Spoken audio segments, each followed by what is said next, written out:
अस्सलाम वालेकुम। तो आज हम पढ़ने जा रहे हैं आरएनए स्प्लाइसिंग। बेसिकली स्प्लाइसिंग जो होता है वो होता है हम मैसेंजर आरएनए के छोटे छोटे चंक्स बनाते हैं, यानी स्मॉल पीसीस में इसको कन्वर्ट करते हैं। ठीक है, स्मॉल पीसीस। बेसिकली स्प्लाइसिंग हम करते क्यों हैं? स्प्लाइसिंग का मकसद होता है कि हमने मैसेंजर आरएनए को फंक्शनल बनाना होता है। ठीक है, तो हमने मैसेंजर आरएनए को फंक्शनल बनाना होता है। जैसा कि अगर हम देखें इसका स्ट्रक्चर, तो ये अगर मैसेंजर आरएनए है तो इसके ऊपर कुछ सीक्वेंसेस होते हैं, यानी लॉन्ग सीक्वेंस होते हैं जिनको हम बोलते हैं इंट्रॉन। ठीक है, और इंट्रॉन के बाद एक्सॉन, फिर उसके बाद इंट्रॉन। ठीक है, फिर उसके बाद एक एक्सॉन आएगा, फिर उसके बाद इंट्रॉन। ये ऐसे कॉन्सेंसस सीक्वेंसेस होते हैं, यानी ये रिपीट हो रहे होते हैं। इंट्रॉन जो होते हैं, एक तो इनमें ये बात होती है कि ये लॉन्गर सीक्वेंस होते हैं। ठीक है, लॉन्गर। और दूसरी ये बात होती है कि ये नॉन कोडिंग होते हैं। नॉन कोडिंग, नॉन कोडिंग का ये मतलब होता है कि ये they do not require for protein synthesis, they do not code for any amino acid. ठीक है, नो अमाइनो एसिड कोडिंग। तो हमने क्या करना होता है, इनको हमने रिमूव करना होता है। सही है, हमने इन इंट्रॉन को रिमूव करना होता है ताकि हमारे पास जो एक्सॉन्स होते हैं, these are the coding. Coding mean they will code for protein synthesis, they have amino acids. Okay, they have coding amino acids. तो ये हमारे पास मैसेंजर आरएनए है, इसके ऊपर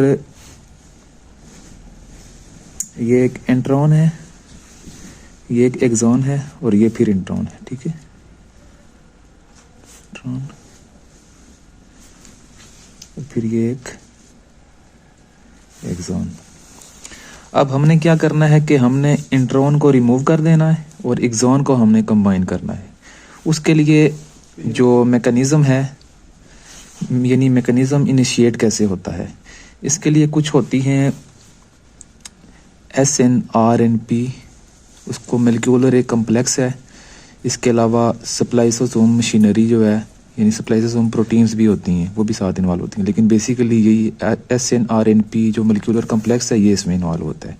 ठीक है, अब इसमें क्या होता है, इसमें डिफरेंट यानी प्रोटीन्स होती हैं, U1, U2, U4, U5 and U6। ये 6 प्रोटीन जो हैं, यानी ये स्प्लाइसिंग के प्रोसेस को मीडिएट कराती हैं। ठीक है, उसके बाद यहाँ पे ये इसका 5 प्राइम एंड होता है और इसके बाद ये होता है 3 प्राइम एंड। ठीक है, और जहाँ पे 5 प्राइम यानी इंट्रॉन और ये इंट्रॉन था, ये एक्सॉन था, यहाँ पे जो इंट्रॉन और एक्सॉन की जो बाउंड्री है, इसको बोलते हैं 5 प्राइम स्प्लाइस साइट। ठीक है, उसके बाद ये जो यहाँ पे 3 प्राइम एंड की तरफ जो एक्सॉन और इंट्रॉन की बाउंड्री होती है, उसको बोलते हैं 3 prime splice site. Splice site. उसके बाद ये जो सेंटर वाला रीजन होता है, यानी एक्सॉन और इंट्रॉन के दरमियान ये जो यहाँ पे एक होता है ब्रांच पॉइंट, इसको बोलते हैं ब्रांच पॉइंट। और इधर क्या होता है, ए अमाइनो एसिड जो होता है वो रिच होता है। ठीक है, तो डिस्टर्ब कर। अब हमने क्या करना है कि यानी ऊपर हमने बता दिया था कि ये 5 प्राइम सप्लाई साइड है, जो 5 प्राइम एंड पे एक्सॉन और इंट्रॉन की बाउंड्री है। उसके बाद ये 3 प्राइम सप्लाई साइड थी और इसके दरमियान यहाँ पे इंट्रॉन पे होती है, यानी ये 5 प्राइम, ये 3 प्राइम सप्लाईज। इसके बाद यहाँ पे ए अमाइनो एसिड रिच होते हैं, यानी इंट्रॉन पे, इसको बोलते हैं ब्रांच पॉइंट। Branch point. ठीक है, पर हमने कहा था कि ये SNRNP कम्प्लेक्स जो है, यानी स्मॉल न्यूक्लियर राइबोन्यूक्लियोप्रोटीन। ठीक है, यानी ये डिफरेंट प्रोटीन्स होती हैं, यानी जो कि यूरासिल रिच होती हैं। That's why we call it U1, U2, U3, U4। Okay, U3 इसमें नहीं होता, ये 5 का कम्प्लेक्स होता है, ठीक है। ये सारे क्या करेंगे, यहाँ पे ब्रांच पॉइंट पे यानी एक एक आके यानी बाइंड करते जाएंगे। उसके बाद जो है स्प्लाइसिस का सो यानी RNA स्प्लाइसिंग का जो प्रोसेस है वो मीडिएट हो जाएगा, यानी वो स्टार्ट हो जाएगा। एक्चुअली जब हमने यानी इंट्रॉन को रिमूव करना है और एक्सॉन को हमने कंबाइन करना है, तो इसमें जो प्रोसेस होता है उसको बोलते हैं transesterification reaction. Transesterification reaction, ठीक है। इसमें क्या होगा, यानी फास्फोडाइस्टर जो बॉन्ड्स होंगे वो ब्रेक होंगे, फास्फोडाइस्टर बॉन्ड ब्रेक जो पहले से बने होंगे वो ब्रेक होंगे, new one will form, new one will form. अब कैसे ब्रेक होंगे,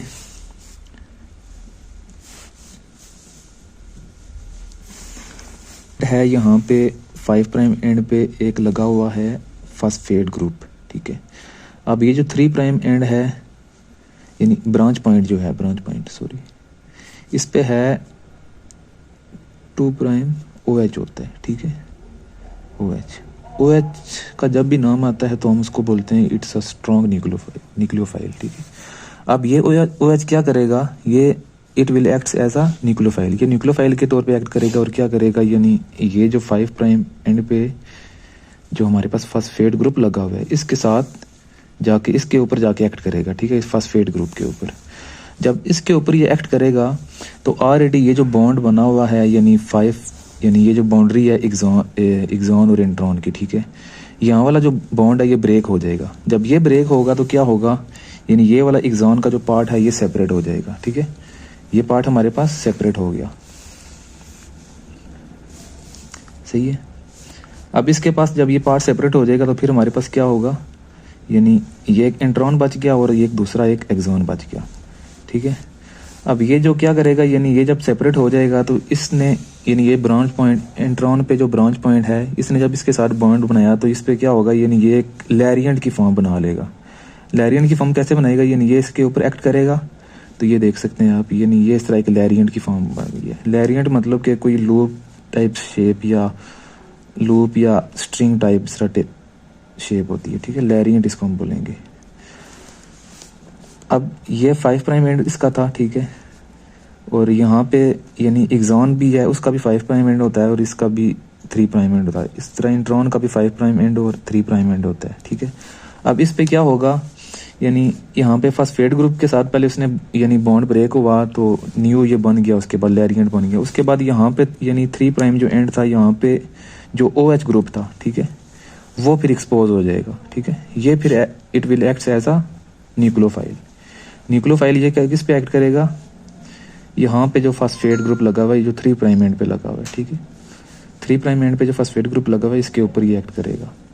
इसके ऊपर जब एक्ट करेगा अब नेक्स्ट क्या होगा, ये जो 3 प्राइम एंड पे OH ग्रुप था it will act as a nucleophile और ये इस फास्फेट पे एक्ट करेगा और क्या होगा, यहाँ वाला जो पहले वाला जो बॉन्ड था ये ब्रेक हो जाएगा, यानी इंट्रॉन जो था वो बिल्कुल लैरिएंट की फॉर्म में यहाँ से निकल जाएगा, सही है।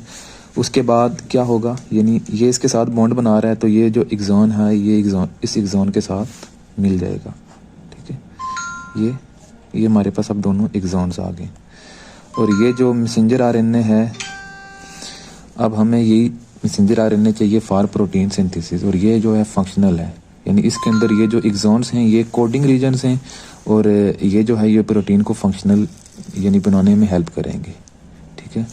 तो आज का हमारा यही टॉपिक था, तो इंशाल्लाह नेक्स्ट इससे हम आगे कंटिन्यू करेंगे बाकी जो प्रोसेसेस हैं यानी अल्टरनेटिंग स्प्लाइसिंग और इसके अलावा जो भी स्प्लाइसेस हो मशीनरी है वो कैसे एक्ट करती है तो वो हम नेक्स्ट देखेंगे। ओके, खुदा हाफिज़। Thank you sir.